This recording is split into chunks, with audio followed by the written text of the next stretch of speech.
Hello दोस्तों, आज के वीडियो में हम डिस्कस करने वाले हैं फॉरेन ट्रेड ऑफ इंडिया और ये इकोनॉमिक्स का लास्ट टॉपिक है और as per the new syllabus के हिसाब से जो है सो आप पूरा वीडियो ध्यान से देखिएगा। एक वीडियो में आपको पूरा चैप्टर डिटेल में एक्सप्लेन करूंगा जिससे आपको ईजिली प्रिपरेशन करने में काफ़ी आसानी होगी board examination point of view. So आप पूरा वीडियो ध्यान से देखना। कुछ भी अगर डाउट रहेगा या मैं कुछ पार्ट मिस आउट करता हूँ या आपके कुछ सजेशन होंगे या आपको कुछ रिक्वेस्ट होंगे तो ज़रूर कमेंट सेक्शन में बताइएगा। डेफिनेटली श्योर मैं कोशिश करूँगा वीडियो अपलोड करने की। तो फॉरेन ट्रेड ऑफ इंडिया में जो है टोटल कितने टॉपिक्स है? There are 5 topics. पहला इंटरनल ट्रेड, बहुत छोटे छोटे टॉपिक्स है। इंटरनल ट्रेड है, फॉरेन ट्रेड है, टाइप्स ऑफ ट्रेड है जो हमने ऑलरेडी 9th में 10th में 11th में पढ़े रहेंगे। फिर रूल ऑफ फॉरेन ट्रेड है और यहाँ पे 2 न्यू कॉन्सेप्ट है, that is composition and direction of the foreign trade. ठीक है, सो आप पूरा ध्यान से देखिएगा, सारी चीज़ें हम डिटेल में डिस्कस कर लेंगे। फर्स्ट हम डिस्कस करते हैं इंटरनल ट्रेड।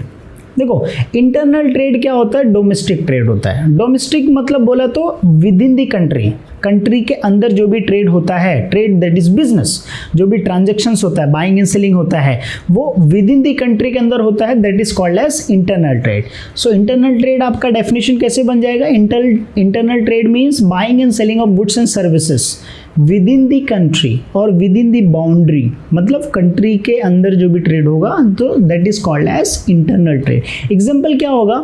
मैं महाराष्ट्र में मैन्युफैक्चर कर रहा हूँ गुड्स और सेल कर रहा हूँ अदर स्टेट्स में, लाइक कोलकाता सेल कर रहा हूँ, मैं दिल्ली में जाके सेल कर रहा हूँ, पंजाब में सेल कर रहा हूँ और भी अदर जो स्टेट में जाके सेल कर रहा हूँ, लेकिन वो इंडिया में ही मैं सेल कर रहा हूँ। सो क्या हो जाएगा? इंटरनल ट्रेड हो जाएगा। ठीक है, उसके बाद क्या है? Foreign trade. फॉरेन ट्रेड मतलब क्या होता है? जो भी मैं गुड्स एंड सर्विसेज जो है सेल करूंगा वो इंटरनेशनल पे।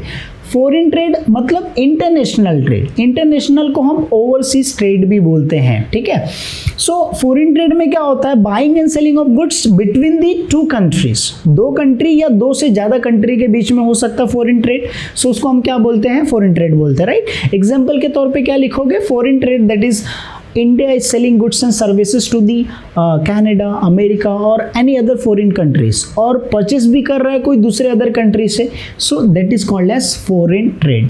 समझा कि नहीं समझा? अब दोनों में थोड़ा सा डिफरेंस समझते हैं, आपको पूरा अच्छे से क्लियर हो जाएगा। अगर मैं इंटरनल ट्रेड की बात करता हूं तो इंटरनल ट्रेड में मतलब कंट्री के अंदर ही सेलिंग होगा, सो या बाइंग परचेस होगा।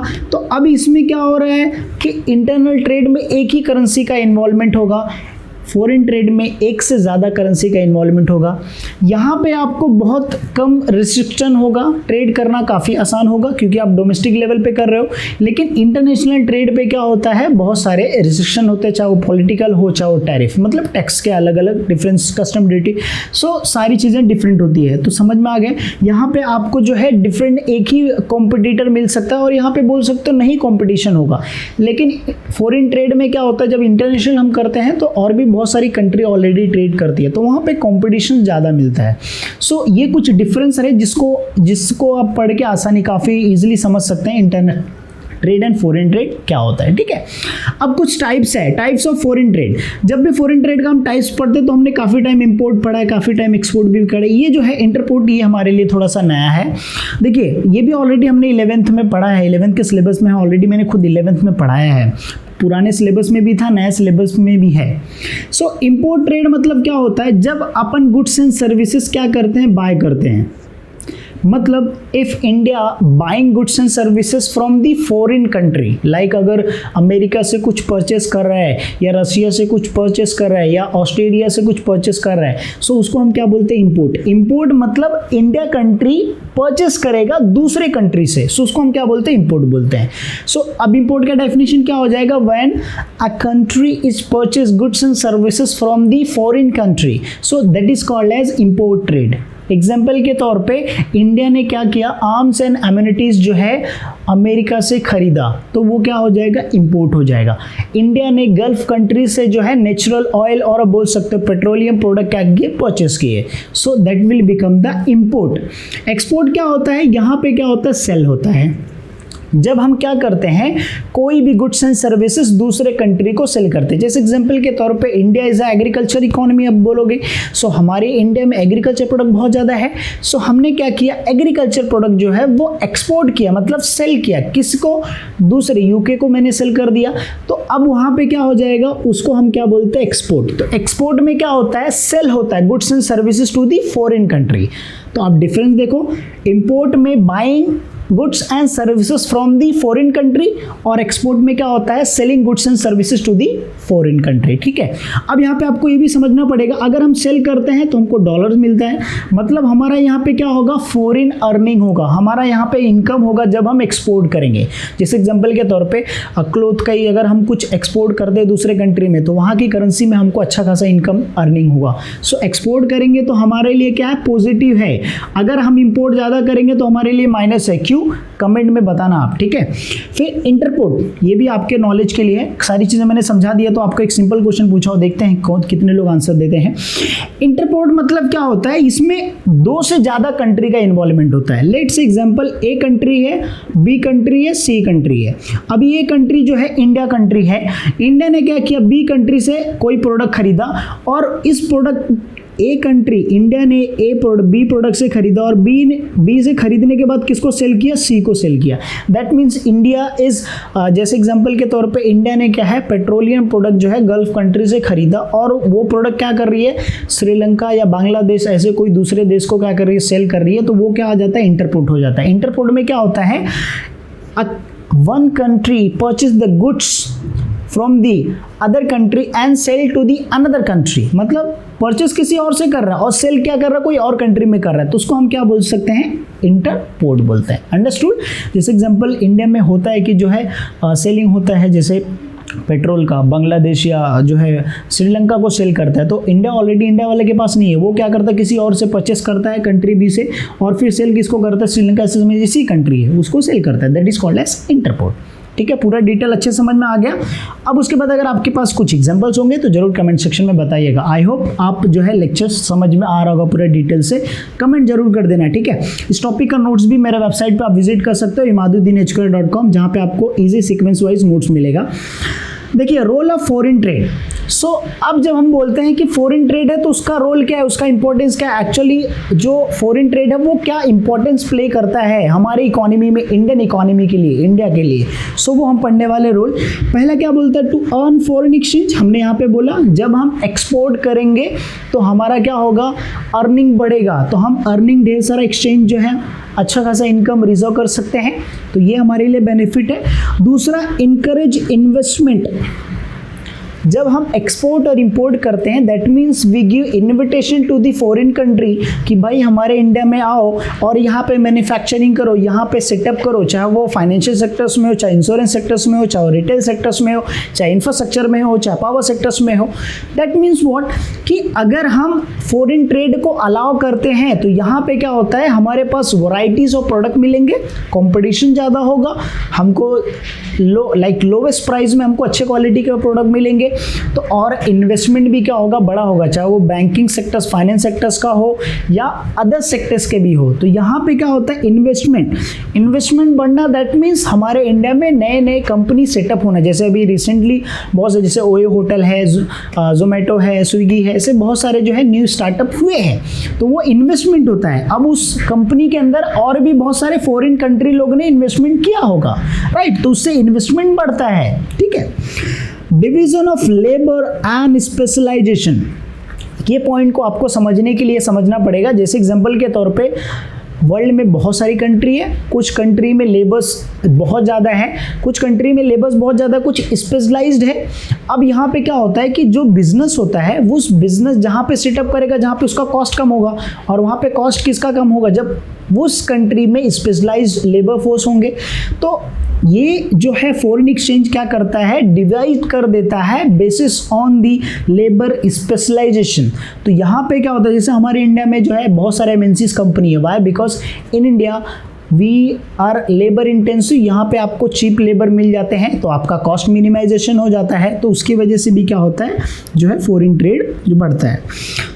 Optimum allocation and utilisation of resources, ये भी एक इंपॉर्टेंट पॉइंट है। यूटिलाइजेशन ऑफ रिसोर्सेस मतलब जो भी हमारे पास, चाहे वो ह्यूमन रिसोर्सेस हो, चाहे वो रॉ मटेरियल्स हो, वो ऑप्टिमम यूटिलाइज होना चाहिए। सो फॉरेन ट्रेड से क्या होता है, जैसे एग्जांपल के तौर पे हमारे कंट्री में एग्रीकल्चर प्रोडक्ट अबेंडेंट है, ढेर सारा है, तो हम क्या करेंगे, हमारे खाने का जितना रिक्वायरमेंट होगा वो हम उतना रख लेंगे और बाकी का जो बचेगा वो हम क्या करेंगे, एक्सपोर्ट करेंगे। तो जब हम एक्सपोर्ट कर रहे हैं तो हमारा क्या हो रहा है, एक्सपोर्ट कर रहे तो हम यहाँ से अर्निंग कर रहे हैं। तो इसकी वजह से क्या होता है कि जब भी मतलब हम जो भी रिसोर्सेस को प्रॉपर अलोकेट कर रहे हैं, ठीक है। फिर उसके बाद नेक्स्ट पॉइंट है stability in price level. Price level को स्टेबल करना मतलब क्या होता है, जो भी मार्केट में डिमांड एंड सप्लाई है उसको प्रॉपर बैलेंस करना। अब ये डिमांड एंड सप्लाई कैसे, बहुत ज़्यादा डिमांड हो गया तो उसको पूरा करने के लिए अगर हम फॉरेन ट्रेड भी बहुत सारे रहेंगे, वो जो है सप्लाई करेंगे, तो उसकी वजह से हम क्या कर सकते हैं, इक्वल बैलेंस कर सकते हैं। और जब बैलेंस होगा तो प्राइस भी क्या होगा, स्टेबल होगा। लेकिन अगर डिमांड बहुत ज़्यादा है और हम सप्लाई कम कर रहे हैं तो वहाँ पे क्या होगा, प्राइसेस बढ़ेगा तो इन्फ्लेशन होता है। सो उस तरीके को हम रोक सकते हैं, स्टेबल कर सकते हैं इकोनॉमी को। फिर उसके बाद availability of multiple choices. Multiple choices, जाहिर सी बात है, आज हमारे पास जैसे हम मोबाइल का जो है कम्युनिकेशन सर्विस यूज़ करते हैं तो हमारे पास फिर भी ऑप्शंस हैं बहुत सारे। जब हम दुकान पे कोई प्रोडक्ट खरीदने जाते हैं तो we have ample of option, चाहे वो हम मोबाइल खरीदने जाते हैं तो हमारे पास ऑप्शंस है। Why, just because of the foreign trade. फिर उसके बाद है bring reputation and helps on goodwill. अब यहाँ पे क्या बोलता है, reputation and helps to build a goodwill. अब फॉरेन ट्रेड क्या करता है, हेल्प करता है कि हम मार्केट में, गुडविल मतलब building a reputation, creating good image in the market, so that is called as bring reputation and helps to earn goodwill। एक मार्केट में कंपनी मतलब इंडियन इकोनॉमी में, इंडिया मार्केट में जो है कोई फॉरेन कंट्री एक अच्छा गुडविल इमेज क्रिएट कर सकता है। There are many you can say electronic products, आप देख सकते हो मोबाइल्स में बहुत सारे प्रोडक्ट्स हैं, तो वो जो है एक अच्छा गुडविल क्रिएट करता है। So that can earn more profit, और उससे इन्वेस्टमेंट बढ़ेगा, एम्प्लॉयमेंट बढ़ेगा, बहुत सारी चीज़ें बेनिफिट होती है। तो ये क्या था, उसका रोल था। सो ये देखिए, ये जो है, ये तीनों जो है वो मोस्टली ये 3 मार्क्स का आ सकता है, बाकी ये 2-2 मार्क्स के है, और ये भी 3 मार्क्स का या 4 मार्क्स का भी क्वेश्चंस पूछे जा सकते हैं, ठीक है। तो हमने ये डिस्कस कर लिया।